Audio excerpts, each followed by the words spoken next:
Topik pertama yang kami angkat dalam Editor's View kali ini adalah kritik mantan Wakil Presiden Yusuf Kala terhadap sejumlah kebijakan Jokowi. Kita lihat artikelnya.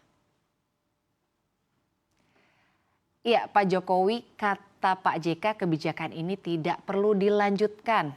Bahkan Yusuf Kala berbicara BBM subsidi hingga awan gelap yang menaungi ekonomi Indonesia.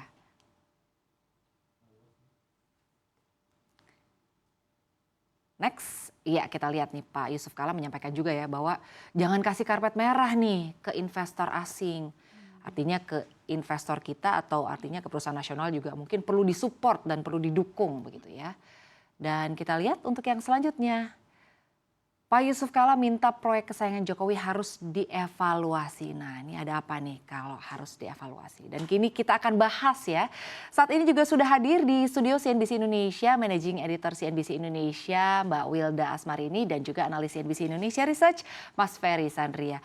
Mbak Wilda dan juga Mas Ferry kita akan membahas ya mengenai apa yang sebetulnya disampaikan oleh Pak Yusuf Kala. Tapi mungkin saya ingin ke Mbak Wilda terlebih dahulu. Mbak Wilda, sebetulnya mengapa ya CNBC kali ini mengangkat mengenai apa yang disampaikan oleh Pak Yusuf Kala? Apalagi tadi juga kita sudah lihat ya bahwa investor asing nih jangan terlalu dilebih-lebihkan lah gitu ya, dikasih karpet merah lah gitu ya. Atau mungkin kita lihat juga mungkin proyek-proyek dari kesayangan Pak Jokowi ini harus dievaluasi. Nah tanggapan Mbak Wilda terkait apa yang mungkin sedang diangkat ya saat ini oleh redaksi. Oh ya, kalau pertama terkait kenapa tema itu kami angkat, karena kan bisa dibilang sebenarnya ini juga menuju masa era-era akhir Pak Presiden Jokowi dan Presiden juga ya ibaratnya belakangan ini juga fokus ke hilirisasi kayak gitu kan, dan dia kayak seolah udah jadi kayak jargon Presiden Jokowi itu kalau misalnya di acara mana-mana tuh selalu mengulas dan selalu menegaskan ini udah bukan eranya gali jual, kita harus memiliki nilai tambah memiliki nilai tambah untuk rakyat ini, makanya dia pengen gaungin hilirisasi itu.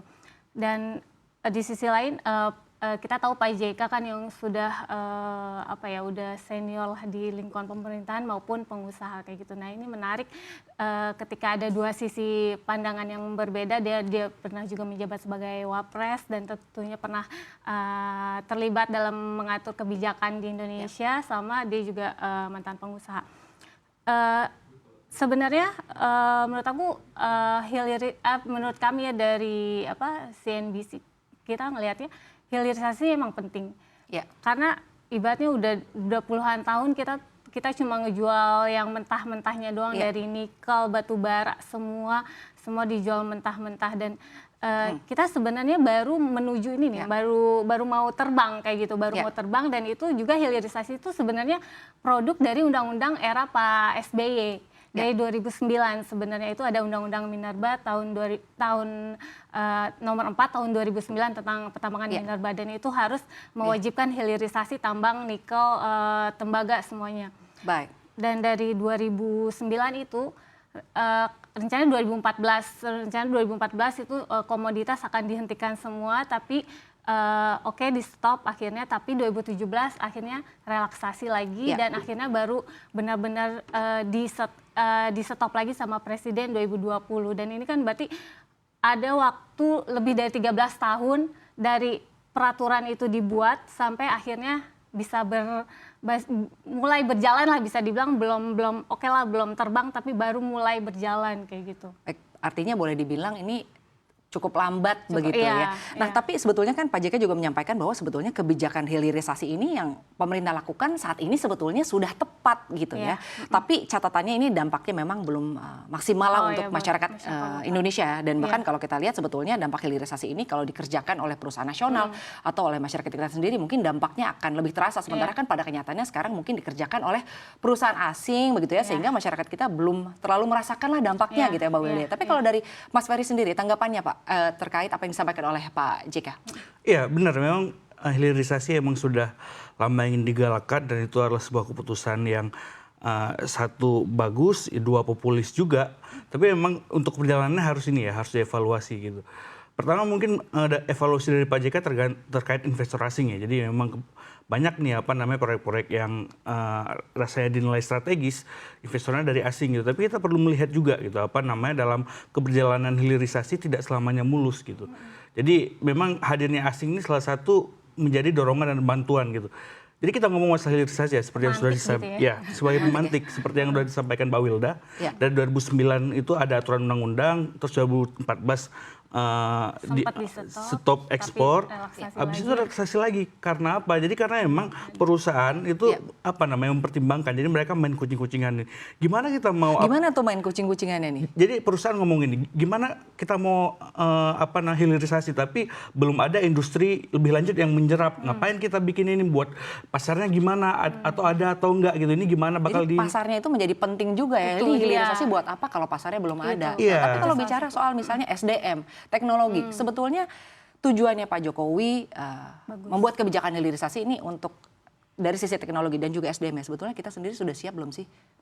Ya sebenarnya dari sisi SDM kita relatif sudah oke ya. Jadi maksudnya kita lihat dari secara konsisten gitu kita menghasilkan insinyur-insinyur terbaik gitu. Jadi misalnya insinyur kita juga nggak ada juga yang bekerja di perusahaan luar gitu, perusahaan bagus gitu. Tapi memang permasalahan yang lebih akut itu sebenarnya terkait dengan modal kerja, modal untuk pembangunan infrastruktur. Begitu juga ada sebagian terkait dengan teknologi yang memang terikat sama perusahaannya. Ada banyak perusahaan yang memiliki paten tertentu atau memang yang terikat dengan perusahaan itu yang memang harus mewajibkan kita bekerja sama dengan perusahaan itu supaya teknologi itu dapat hadir di Indonesia.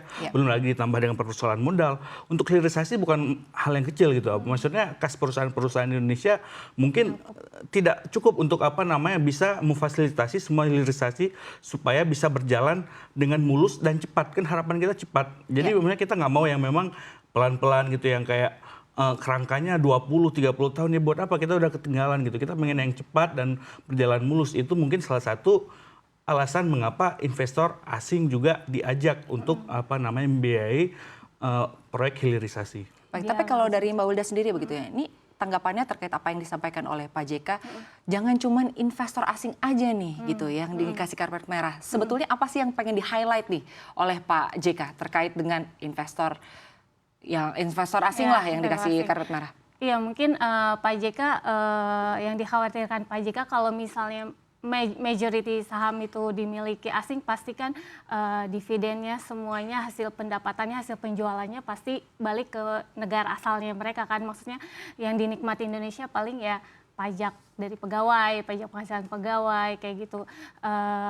Dan multiplier effect, hanya ke multiplier efeknya kayak gitu. Tapi mungkin dari sisi besarnya kayak dividennya kayak gitu itu mungkin ya mau nggak mau kalau sebagian besar si sahamnya masih dimiliki asing ya mereka balik ke negara mereka lagi kayak gitu, tidak diserap oleh perusahaan kita sendiri. Ya, bahkan Pak JK juga menyampaikan bahwa sebetulnya ini untuk proyek-proyek dan kebijakan yang dilakukan atau diberikan oleh pemerintah sekarang ini bolehlah dievaluasi, nggak perlu juga dilanjutkan jika ternyata tidak baik. Nah ternyata nih jika akhirnya kemudian ya hilirisasi nih yang mungkin selama ini diheboh-hebohkan begitu ya, menjadi salah satu yang mungkin sangat-sangat amat didukung dan didorong oleh Presiden Jokowi, lalu kemudian ternyata dievaluasi, ternyata kayaknya nih hilirisasi di kita nih belum tepat lah gitu ya, mungkin ada relaksasi lagi. Kalau Mbak Wilda sendiri melihatnya seperti apa? Apakah ini salah satu kebijakan yang ayo deh kita lanjut gitu, atau sebetulnya mungkin ya kita lihatlah nanti ke depannya akan seperti apa?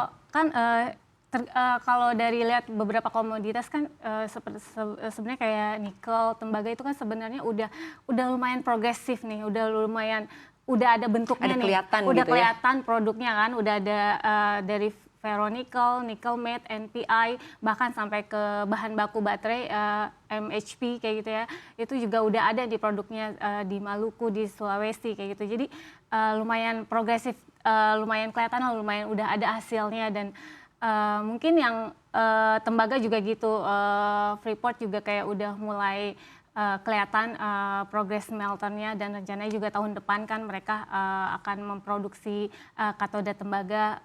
Jadi meningkatkan nilai tambah, nggak cuma konsentrat mereka yang dijual tapi katoda tembaga dan itu juga bernilai lebih.